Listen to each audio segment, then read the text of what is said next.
दोस्तों, भगवान कृष्ण को भगवान विष्णु के 8वें अवतार के रूप में और अपने आप में सर्वोच्च भगवान के रूप में पूजा जाता है। वह करुणा, कोमलता, प्रेम के देवता हैं और भारतीय देवताओं में सबसे लोकप्रिय और व्यापक रूप से पूजनीय है। उन्होंने हमें जीवन, प्रेम, खुशी, धर्म, मोक्ष, मुक्ति, भक्ति योग, ध्यान, धर्म, सत्य के बारे में सब कुछ सिखाया। आइए जानते हैं श्री कृष्ण के श्री मुख से निकले कुछ अनमोल वचनों को। वो सब कुछ करो जो तुम्हें करना है, लेकिन लालच से नहीं, अहंकार से नहीं, वासना से नहीं, ईर्ष्या से नहीं, बल्कि प्रेम, करुणा, नम्रता और भक्ति के साथ। भगवान श्री कृष्ण इस अनमोल वचन के माध्यम से कार्य करने की नियत का उल्लेख करते हैं। जब किसी भी कार्य करने में अगर लालच होगा, बेईमानी होगी, जलन होगी, तो वो काम न तो सही होगा और न ही उसके परिणाम फलदायी होंगे। इसके अतिरिक्त जिस कार्य को हम पूरे मन से प्रेम पूर्वक करेंगे तो वो न सिर्फ हमारे लिए बल्कि समाज के लिए भी हितप्रद होगा। नर्क के 3 द्वार हैं, काम, क्रोध और लोभ। जो व्यक्ति कामी प्रवृत्ति का होता हो, जिसके मन में लोभ होता है और जो अत्यधिक क्रोधी स्वभाव का होता है, उसके लिए नर्क के द्वार सदैव खुले होते हैं। अर्थात ऐसे व्यक्ति को तो सिर्फ नर्क में ही जगह मिलती है। मैं ही सृष्टि का आदि, मध्य और अंत हूँ। भगवान श्री कृष्ण ही इस सृष्टि के पालनहार है। वही इस संसार की शुरुआत थे, वही मध्य और वही अंत होंगे।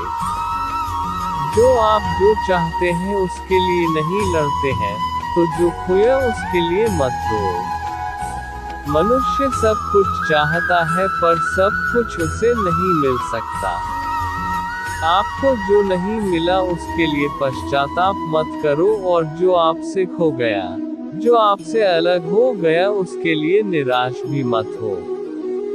मैं सभी प्राणियों के हृदय में स्थित आत्मा हूँ। मैं सभी प्राणियों का आदि, मध्य और अंत भी हूँ। हर व्यक्ति श्री कृष्ण से जुड़ा है और श्री कृष्ण हर व्यक्ति से जुड़े हैं। वही हमारे आदि, मध्य और अंत है। ठंड या गर्मी, सुख या दर्द का अनुभव करें। ये अनुभव क्षणभंगुर है, वे आते हैं और जाते हैं। उन्हें धैर्यपूर्वक सहन करें। समय एक सा नहीं रहता। आज दुख है तो कल सुख भी आएंगे, और सुख के बाद दुख भी आना स्वाभाविक है। आपको पूरे धैर्य और श्री कृष्ण पर विश्वास के साथ अपना जीवन निर्वाह करना चाहिए। सत्य कभी नष्ट नहीं हो सकता। अच्छा करने से नहीं डरना चाहिए। लोग अक्सर सच कहने से बचते हैं या डरते हैं, पर सत्य कभी छुप नहीं सकता और न ही कभी मिट सकता है। कितना भी छुपा ले पर सच तो उजागर हो ही जाएगा। इसलिए जो बात सच पर आधारित हो उसे करने या कहने और मानने से कभी नहीं डरना चाहिए। इस शरीर का मोह मत करो, ये तो माटी है, माटी में मिल जाएगा। अमर तो आत्मा है जो परमात्मा में मिल जाएगी। लोग अपने शरीर को सुंदर बनाने में लगे रहते हैं, पर आत्मा की सुंदरता शरीर की सुंदरता से कहीं ज्यादा महत्वपूर्ण है।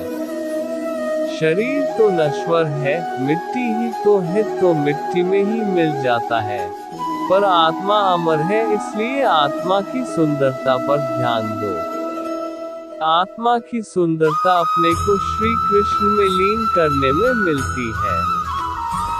जो हुआ अच्छा हुआ, जो होता है अच्छे के लिए होता है। कभी कभी विपरीत परिस्थितियां हमारी वर्तमान स्थिति को अच्छा करने के लिए आती है। मन चंचल है, इसे और संयमित करना कठिन है, लेकिन यह अभ्यास से वश में हो जाता है। मन चंचल होता है, यह इधर उधर भागता है और किसी भी कार्य की एकाग्रता का दुश्मन है। लेकिन यदि यह व्यक्ति के वश में हो जाए तो इससे अच्छा कोई मित्र नहीं है। मन को एकाग्र करना जरूरी है, बस थोड़े से प्रयास और अभ्यास की जरूरत है। मेरे लिए न कोई घृणित है और न ही कोई प्रिय, न कोई निर्धन है और न ही कोई धनी, बस जो भक्ति भाव के साथ मुझे याद करते हैं मैं उनका हूँ और वो मेरे कृष्ण को। श्री कृष्ण उन्हीं के हैं जो श्री कृष्ण के हैं। भगवान तो बस प्रेम भक्ति के भूखे हैं। जो भी उनकी भक्ति में लीन होता है, जो भी प्रेम से उन्हें याद करता है, वो सदैव उसका कल्याण करते हैं। मैं हमेशा तुम्हारे साथ और तुम्हारे आसपास रहता है, चाहे तुम कुछ भी कर रहे हो। जब भी आप कोई बुरा कार्य करते हो या अच्छा कार्य करते हो, आपको लगता है कि कोई देख नहीं रहा, तो यहाँ श्री श्री कृष्ण कहते हैं कि तुम जो कुछ भी कर रहे हो, मेरी दृष्टि सदैव तुम पर है। इसलिए आप यह मत समझे कि आप अकेले हैं, आपके साथ श्री कृष्ण सदैव है। जो कुछ हुआ अच्छे के लिए हुआ, जो हो रहा है अच्छे के लिए हो रहा है, जो होगा वह भी अच्छे के लिए ही होगा। जो कुछ हुआ अच्छे के लिए हुआ, जो हो रहा है अच्छे के लिए हो रहा है, जो होगा वह भी अच्छे के लिए ही होगा। तो सकारात्मक रहो और अपना कर्म करो। आप वही हैं जिसमें आप विश्वास करते हैं, आप वह बन जाते हैं जो आप मानते हैं कि आप बन सकते हैं।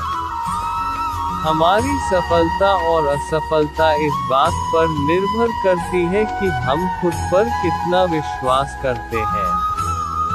व्यक्ति जो चाहे बन सकता है, यदि पूरे विश्वास के साथ अपने लक्ष्य पर लगातार चलता रहे। नकारात्मक लोग रहते हैं, उस इंसान का मंजिल से भटक जाना तय है।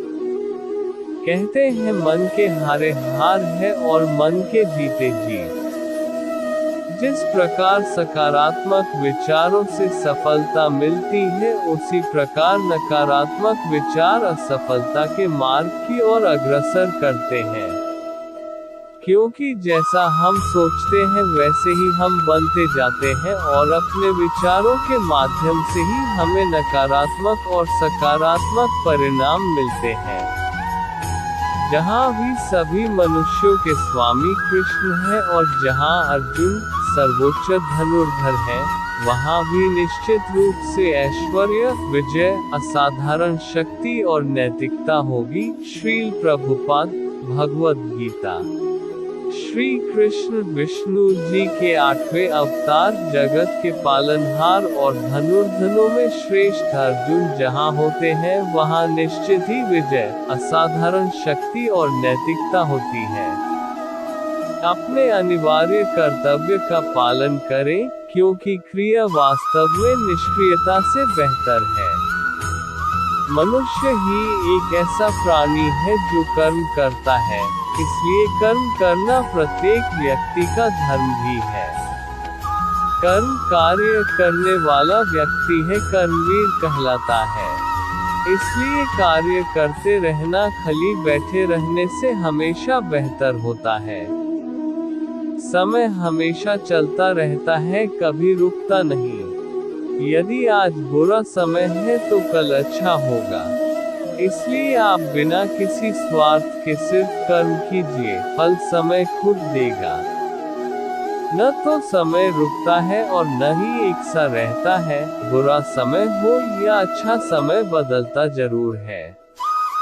आज बुरा है तो कल अच्छा, और अच्छा तो फिर बुरा समय जरूर आएगा। सुख के बाद दुख और दुख के बाद सुख आते जाते रहते हैं।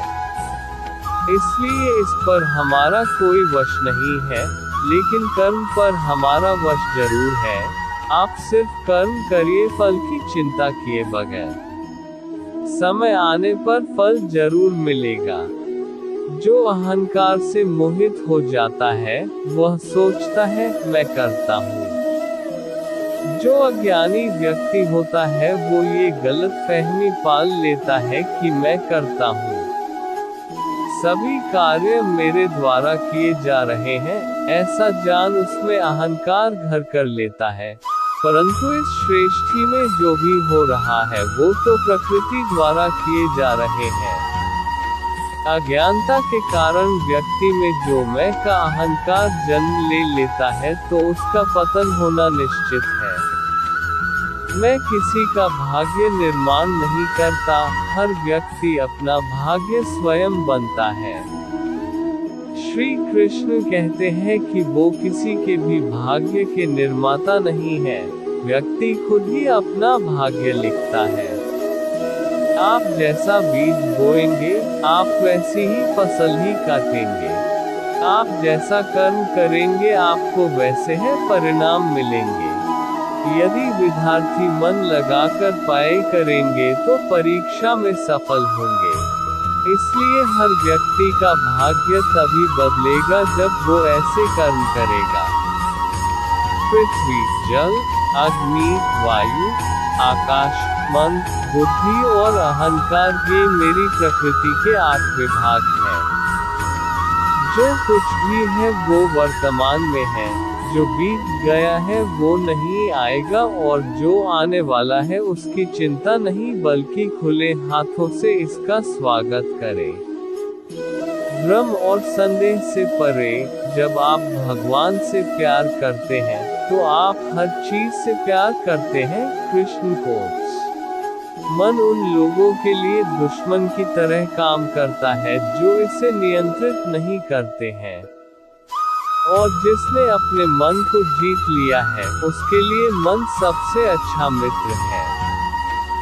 क्रोध में इंसान भ्रमित हो जाता है, और भ्रम से बुद्धि व्यग्र डिस्टर्ब हो जाती है, और अपने गलत फैसले के चलते उसका पतन डाउनफॉल शुरू हो जाता है। जो कर्म में अकर्म देखता है और अकर्म में कर्म देखता है, वह मनुष्यों में बुद्धिमान होता है। आप केवल कर्म के हकदार हैं, उसके फल के कभी नहीं।